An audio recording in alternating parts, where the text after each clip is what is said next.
Welcome to the Leadership Decoded Podcast. Here, we break down leadership concepts to give you practical tips on how to lead at your very best at work and in your everyday life. I'm your host, Dr. Will Ramey, a former U.S. Army officer and combat veteran, a current team and leadership development workshop facilitator, and executive education adjunct professor. Today's topic is something everybody faces as a leader on a daily basis: decision-making.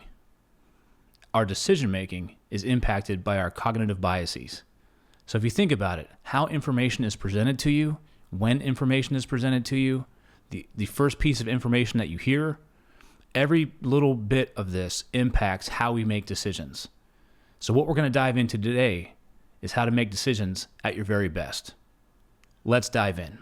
This episode is brought to you by Sweat Tent, the industry leader of the portable at-home wood-burning sauna. Being a leader can be stressful. That's why I've been a sauna user for many years. Did you know that consistent sauna usage 3 to 4 times a week not only relieves stress and improves sleep, but it also enhances your physical well-being and fosters mental resilience and cognitive clarity to be a better leader? And you no longer have to go to a crowded gym or buy one of those expensive and bulky at-home setups to experience the benefits of a sauna. Sweat Tent is the most portable and affordable at-home sauna on the market.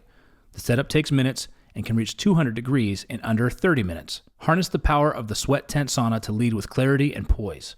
Sweat out stress, ignite creativity, and emerge a more focused leader. All Leadership Decoded listeners will receive $100 off when you use code LEAD100. Visit sweattent.com today to get $100 off your purchase with code LEAD100 at checkout. Again, that's sweattent.com to get $100 off with code LEAD100. Sweat Tent, improving your ability to lead at work and in your everyday life. This episode is brought to you by C&G Tutoring. Founded by Janelle and Chris Seaton, C&G Tutoring is Northeastern Pennsylvania's leading tutoring service. Our experienced, state-certified tutors provide personalized, one-on-one sessions tailored to each student's unique learning style. From math and science to reading, writing, and even Spanish, we cover it all. We also offer top-notch SAT prep designed to help students sharpen the skills they need to achieve their goals on the SAT. Join the countless families who trust C&G Tutoring with award-winning educators and a 5-star parent rating. We offer in-person and virtual tutoring using 21st century learning techniques. Visit cngtutoring.com today and start your child's journey to academic excellence. C&G Tutoring, ignite your mind. This episode is brought to you by Fit AF. As a leadership coach, I understand the importance of fueling both body and the mind. Balancing coaching sessions, workshops, and personal development can be demanding, and that's where Fit AF steps in. Fit AF offers an ever-changing menu crafted by top chefs and nutrition experts to ensure you're getting the best quality meals. Their diverse selection caters to various dietary preferences and needs, including keto, paleo, vegetarian, vegan, gluten-free, and more. As a valued listener, enjoy an exclusive offer. Get 20% off your first order of 7 meals or more by using code LEADER at checkout at fitafnutrition.com. Again, that's code LEADER for 20% off your first order of 7 meals or more at fitafnutrition.com. I remember as a member of a leadership team, we had a big move we were making within our organization. We were switching how we were going to operate our quality management system. And my team was responsible for the overwatch of quality assurance and quality control. I had a subordinate leader who was the point of contact for this change. His department was leading the charge. And he would set a meeting on a Thursday or Friday afternoon at about 2 o'clock, which is towards the end of the work day, towards the end of the work week. And in these meetings, he would not just be providing information, but he was looking for an actual decision from the senior leadership team. So he prepared all week, and he'd gather information. We'd run through a little bit of a prep session, and we'd have our outcomes clearly defined. And after 2 or 3 of these meetings, he'd come back, and the senior leadership team wouldn't make a decision. We would either delay or punt down the road or ask for more information. And we had a conversation about this. He wanted to know why. And I gave my opinion. I told him, you're scheduling this meeting at the end of the day, at the end of the week. The cognitive load for this senior leadership team has been spent. Think about it. At the end of your day, how mentally resilient or mentally prepared are you to make a critical decision, a big decision about your business? You're probably not. At the end of your week, after the accumulation of work is piled up, How enthused are you about making a critical decision that could shape your business for decades to come? You're probably not. So, reluctantly, you may, or unconsciously, you may find ways to move that decision down the road. And it could be because you don't clearly understand what's being presented. Again, you're a little bit fuzzy towards the end of the day or end of the week. It could be that you're just non-committal because of the way the information is coming in and you want some more information. Again, no fault of your own. So he and I talked and we shifted and we said, hey, let's shift this to sometime before noon. We need to have the meeting in the morning, whatever day we can get on the calendars. And 2, let's try to have the meeting towards the front half of the week. So we skipped a week cycle and we shifted. And what we found was the senior leadership team was fresher. They were more engaged in the conversation and more willing to make a decision in that meeting rather than just gathering information and hearing more. So what we found was when we presented information, the way we presented information, and how we presented information, the order that we presented it in made a huge difference in getting a decision, which was the desired outcome of the conversation. So what I want to break down today are 3 cognitive biases or 3 ways of breaking down decision-making that can help you as a leader make better decisions. 1 is the framing effect. The 2nd is anchoring bias. And the 3rd is decision fatigue. Let's get into it. The framing effect is what we'll start with. And this cognitive bias, it really influences decision-making based on how information is processed. So think about, for example, consider how an opportunity described as having a 90% success rate. This will have a 90% success rate. Sounds compared to this will have a 10% failure rate.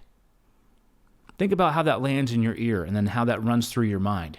A 90% success rate doesn't sound too bad. A 10% failure rate, that sounds a little bit more risky. So how we frame information to our team, to decision makers, to our fellow leaders makes a difference. So as a team leader, it's crucial to recognize when framing information how it might be influencing your decisions. So first, be aware of the frame itself. Acknowledge that the way information is set up. Challenge yourself to reframe that information in a different way. How might the first pass of presenting information sound to somebody?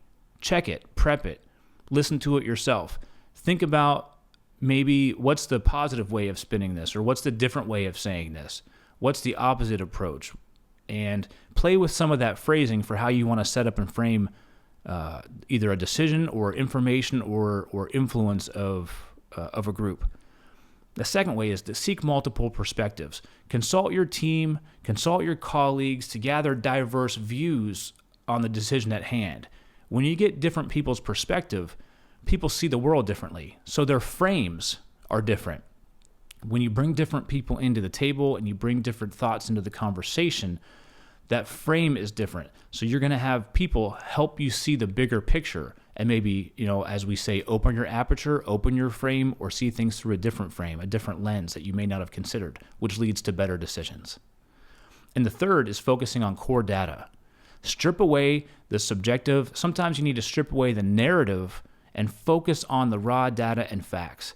Ask yourself, what's the objective? What's the neutral way of presenting this information? So that when you start to practice this, that emotional side isn't the first filter of your decision making. You can look at the facts and figures. Now, marketing, and there's a whole science behind the psychology of advertisement and the psychology of sales. But at work, when you want a clear, objective decision, strip away some of that emotion, strip away that subjective, and get down to the facts and figures at hand so you can frame things in a more logical approach to decision making. So let's talk about the second thing, anchoring bias. Anchoring bias occurs when we rely too heavily on the first piece of information presented. So imagine when you're estimating a project timeline, and the first estimate you hear is 6 months. It's going to take at least 6 months to complete this phase, or 6 months to complete this project. And that may knock you back. 6 months may be too long. Or and then the second estimate comes in and says, well, it's really only going to be 4 months, or it's going to be 8 months. Whatever that second piece of information is, up or down, you have now anchored to the first piece of information that you heard. So when people start throwing out numbers in a conversation that's desired to have an outcome of a decision being made, be very cautious of throwing that number out or throwing that figure out, because you tend to naturally anchor to the first thing, and then anything after that you start to compare things to. And this is where divergent thinking processes, divergent thinking methods can really help shape a conversation. So when you have multiple ideas or multiple figures that are presented at one point in time together, it levels the playing field, and it kind of helps you to avoid that anchor. I want to share with you some ways on how we can counter anchoring bias. The first is to recognize your anchors. Identify when an anchor has been set. So when you're listening to people, ask yourself the question: is this number, is this timeline, or is this plan a result of an initial suggestion, or is it based on thorough analysis? So when you hear people say things like, well, the fact of the matter is, and then they give a subjective answer, or they say, well, I think we've got a 50% chance of success. Ask them where they got that number, where they got that figure before we start anchoring the conversation to it. The second is delay forming an opinion. So this is where that divergent thinking, that divergent problem-solving approach comes in handy. Before setting on a course of action, gather as much information as possible, as many different views as possible from varying sources. This will help us avoid making early judgments that we anchor to on the sequential information being presented. So bring pieces of the puzzle together. Ask different people their opinion. Have that time where we brainstorm and have ideas thrown out on the table before we go to that second step or that second conversation. And the third way to counter anchoring bias is to reevaluate regularly. Periodically revisit the decisions as new information comes in. Ask yourself, if I had this piece of information, would we change direction? Would we change where we want to head? As your team brings up new information, ask your team to challenge the status quo, challenge that initial anchor, and propose alternative scenarios. This helps you become adaptable, it helps you pivot, and it helps you not be so rigid when you're holding on to what may be that first anchor. Anchoring can limit our ability to adapt. Recognizing it, challenging our anchors, and setting up a system in place to have divergent thought and diversity of thought at the table helps us become more flexible and make more informed decisions. And the third piece is decision fatigue. The phenomenon of decision fatigue occurs when the quality of our decisions deteriorates because we become mentally exhausted throughout our day. Now, there's ways to counter that. That's a whole different conversation on how you can develop ways to focus, task manage, time manage your work. But the fact of the matter is that we're humans. We have a limited amount of time in the day. We want to make the most of it, and we want to make the best quality decision possible. And as leaders, we are constantly making decisions. We are constantly being asked to pivot and listen and absorb information and give some direction or make some decision because we have that authority that we hold. So ask yourself, have you ever found yourself feeling overwhelmed by decisions as the day goes on? And towards the end of the day or towards the end of the week, you say, hey, I just can't do that. Let's reschedule that conversation, or can we come back next week, or let me think about it overnight. You start to give these ways of just pushing back and pushing off and delaying a decision that needs made. And that really doesn't do anybody any good within your team because it delays progress. And if you end up forcing yourself to make a decision, it may not be the best, highest quality decision that you can make for you and your team. So really, to manage decision fatigue, what we want to do is, one, prioritize important decisions. Make those critical decisions early in the day, early in the week. Schedule that time, block that time, give yourself the time to prepare right before, give yourself the clarity in the moment, manage and control your calendar so that you know you're doing the tough stuff first. You're making the tough decisions first when you're freshest throughout your day. Save the less important decisions for later, or better yet, empower your team to make some of those lesser important decisions so that you take that off your plate and you give your team the opportunity to participate in the decision-making process and own and be accountable for some of that work that's well within their left and right limits. Second, limit your options. Reduce the number of choices you need to make by setting clear criteria beforehand. This can prevent you from becoming overwhelmed by endless possibilities and endless scenarios. So limit yourself on what you're going to make a decision on, when you're going to make decisions, what criteria. Set yourself up a gateway of, is this a decision that I need to make? If it meets this criteria, I need to make it. If it doesn't meet this criteria, you can make it. Again, this is partly on how you can start to empower your team and give them some authority to operate and ownership in the process of the work that you do. And the third, create routines. Automate routine decisions such as what to wear, what to eat for breakfast. Conserve your mental energy for the more significant decisions you need to make throughout your day. So some of those things that you don't need to decide, set yourself up for success, first thing in the morning by preparing yourself the night before. Set yourself up for success by having that read ahead document, that executive summary of a decision before you walk into that conversation. Limit those decisions that are non-essential and just let them go. Let go of that control so that you can focus your time and attention on the bigger picture items. And lastly, take breaks. Schedule breaks throughout your day to get into your biorhythms so that you have time to clear your head, clear your heart, lower your stress so that you can make an informed decision as you progress throughout your day. So put the hard stuff up front, give yourself those 20-minute breaks, get off the computer, get away from the desk, go for a walk, try to maybe put on some lighthearted, uplifting music, whatever it may be, so that you can have those 15 to 20-minute breaks in your natural rhythm throughout the day to come back stronger, clearer, and more present for your team that's relying on you potentially to make these decisions. So by managing decision fatigue, we can really ensure that all the important decisions are thoughtful and deliberate rather than rushed and impulsive. Effective decision-making as a team leader requires awareness of the mental shortcuts our brains take, whether it be through the framing effect, anchoring bias, decision fatigue, or a number of other cognitive biases.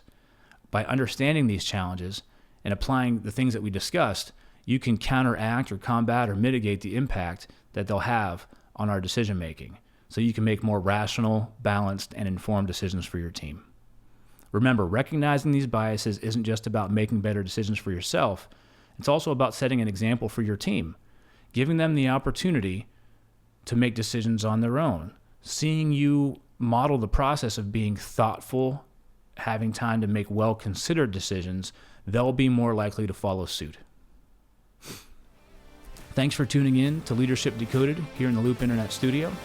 If you enjoyed today's episode and found value in it, leave us a comment, drop us a review, download the episode, and share it with your fellow leaders. We're here to serve.